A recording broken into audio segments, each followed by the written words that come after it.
and Assalamu alaikum. My name is Nabia Rahman and I'm in year 7.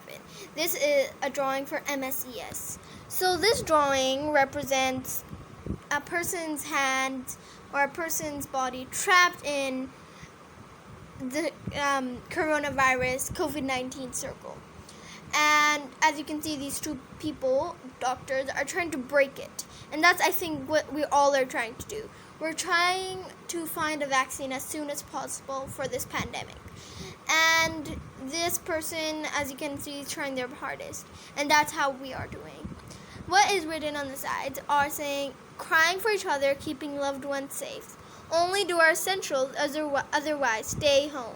Respect the space of others. Over lockdown, so much DIY. Not allowed to go outside. Amazing family time. Very health conscious. Incredible food. Relatives are missed. Understand the more you stay inside, better for you. Stay safe, stay home, protect Pakistan. So this is what it is, and I think this is really meaningful because I think in COVID-19, we all should stay home. That's a little message for me. So stay safe, stay at home, and protect Pakistan.